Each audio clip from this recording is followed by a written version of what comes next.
is your Hollywood radio reporter, coming to you from the Little Theater at Metro Goldwyn Mayer, bringing you James Stewart, Robert Young, Florence Rice, and Tom Brown in several scenes from their motion picture, Navy, Blue and Gold.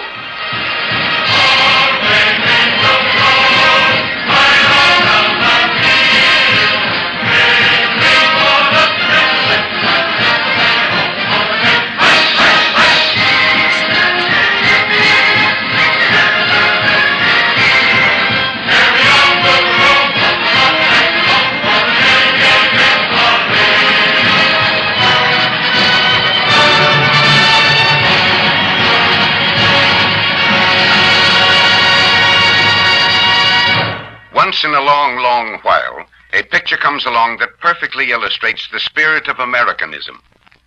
Strangely enough, the story that appeals to our sense of patriotism is never the profound historical saga, nor the obvious propaganda. We Americans like to decide for ourselves which story will move us and which will leave us cold. First, we like a story that's about other Americans, the people we see every day, the fellow down the street, the family next door. Let them be rich or poor. We want our heroes to be like the people we know. This is what I mean. Imagine 3 young men, Americans. You might know one of them, you might know them all. First there is Richard Gates, a rich man's son, and Roger Ashe. He hasn't a dime, but he wants a college education, and he is willing to earn it through his ability as a football player. Then there is Truck Cross. Truck's life has been a tough battle, as you will see. He's an enlisted man on one of Uncle Sam's destroyers, with little in his favor save a grim determination. They haven't much in common, these 3, except that they are Americans. But that's quite enough, for each of them holds the same importance in this land of ours, and to each of them can come the same great thrill. Listen.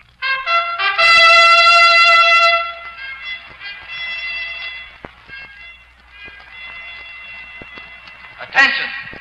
You're about to take the oath that will make you a midshipman in the United States Navy. Will you raise your right hands, please, and repeat after me what I say? Having been appointed a midshipman in the United States Navy, I do solemnly swear that I will support and defend the Constitution of the United States against all enemies, foreign and domestic. That I will bear true faith and allegiance to the same. And that I will well and faithfully discharge the duties of the office on which I am about to enter. So help me God. Congratulations, gentlemen. You are now midshipmen in the United States Navy. You are officers and gentlemen in the true sense of the words. And so you will be as long as you stay in the naval service. You may choose your own roommates. 3 of you will room together. The choice that you make here is one of the most important ones in your lives, because the men who will share your room will be closest to you throughout your naval service. Oh, did you hear that? An officer and a gentleman, all in a half an hour. My name's Roger Ashe. I'm a fugitive from a joint laughingly called Southern Institute. My name's Cross, Truck Cross. I'm from the fleet. Glad to know you. Glad to know you. I'm Richard Arnold Gates, Jr. from New York. Hey, little one. Hello. I didn't know they took midgets here. Well, matey, how about keeping house together? Why, suits me. We have something in common anyway. You're a football man, or I don't know a cleat mark in a guy's nose when I see one. Say, I'm a football man, too. Quiet, sonny boy. Don't you know children should be seen and not heard? Say, listen, fella, it takes a lot more than beef to make a football team. Somebody's got to do the thinking for you big guys. You think we should take this waif in off the street before somebody steps on him? Oh, he won't take up much room. Okay, come on, Pee-wee.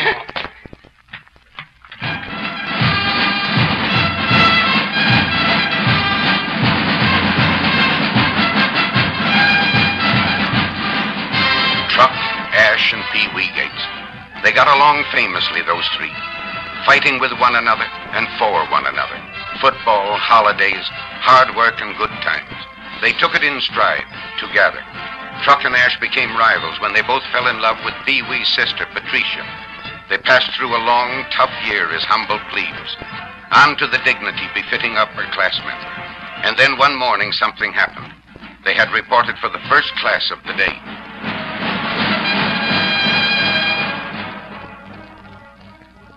Good morning, gentlemen. Good morning, sir. Section all present, sir. Thank you. Seat your section, sir. Section seats.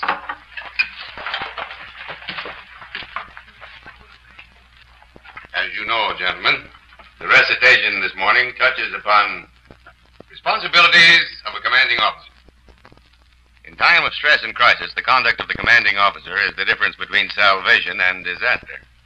I'm reminded of the story of an officer, I regret to say a graduate of this academy, who ruined a brilliant career by one lapse from the straight path of duty. Shortly after the war, this officer was in command of a destroyer attached to the fleet. One night, returning from maneuvers, they were running along a treacherous stretch of coast. He had gone to his cabin. On the bridge, the navigator pored over his charts.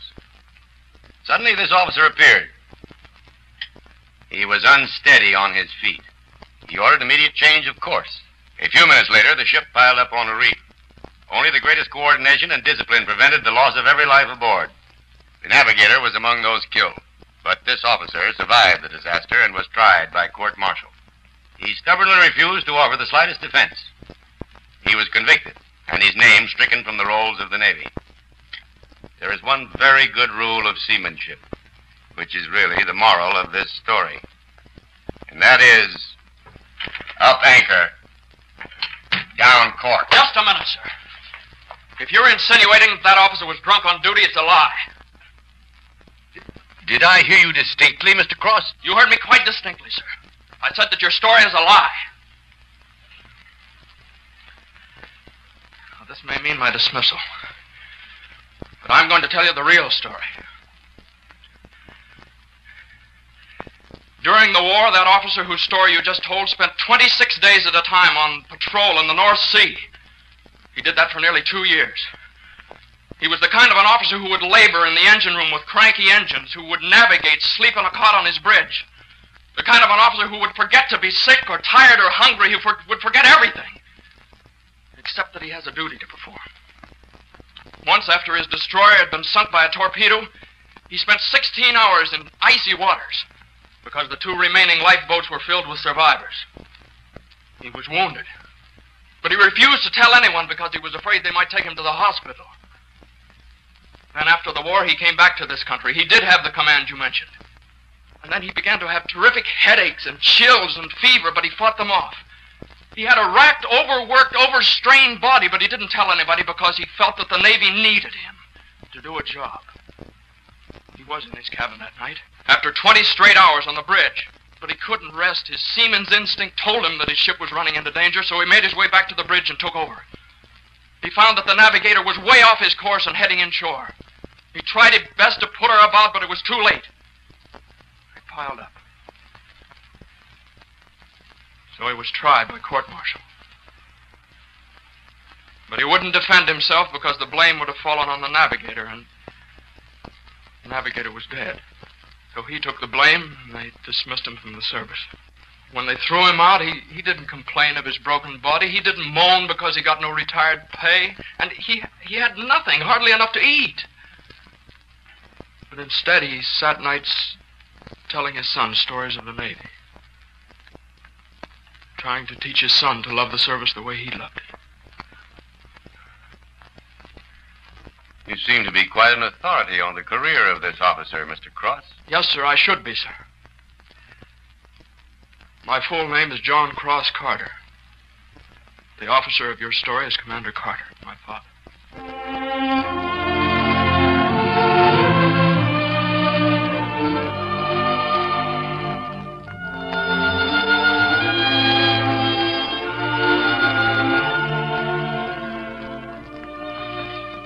I can't keep my mind on this calculus business either. I've been working the same problem for an hour. I can't understand why Washington doesn't do something. Maybe Washington's too tough, even for your dad. Gee, the officers on that court must be human. They've got to understand that the Navy is the only thing Truck has. Gee, What would Truck do if they ever bilged him? He's the kind of a guy who'd march himself right back up the enlisted man's gangway on the Northampton, salute his old skipper, and announce, "Truck cross, sir. Ex-fireman, second class, reporting for duty." We were going to be shipmates.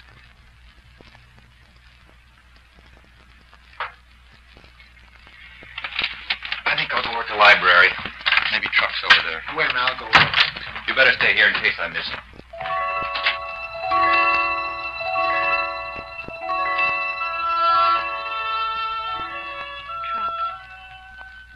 Truck.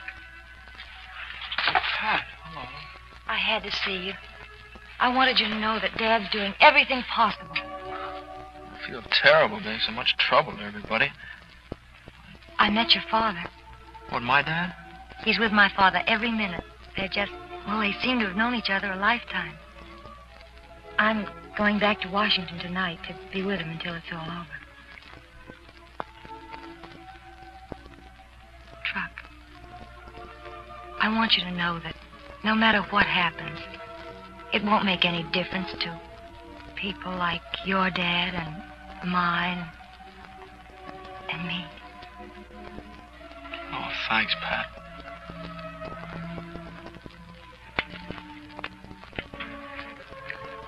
They can't do much to me after that. Pat, there's something I must know. What about you and Raj? Raj is my classmate and my roommate. Exactly, Mr. Cross. He's your roommate. So, if it isn't against regulations or improper for an officer and a gentleman, would you mind kissing me?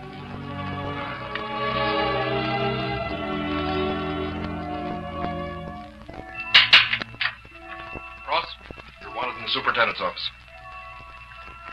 Very well.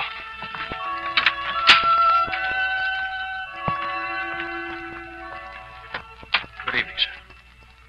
Mr. Cross, you must have known that enrolling under an incorrect name is a dismissal offense.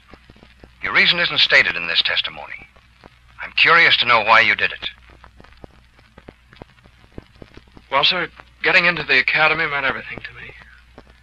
I felt that my father's name would keep me out. But with a commission and 40 years of service ahead of me, I knew that somehow, someday, I could clear his name. The chance came sooner than I expected, sir.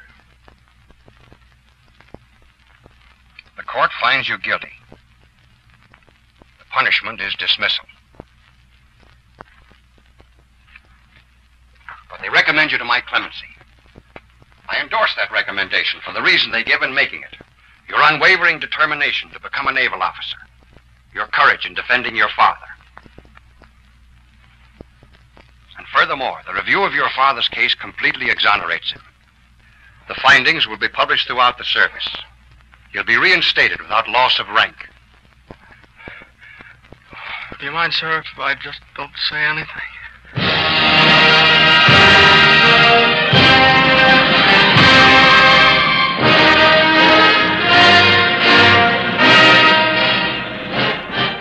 Ladies and gentlemen, you have heard James Stewart, Robert Young, Florence Rice, and Tom Brown in several highlight scenes from the motion picture, Navy, Blue and Gold.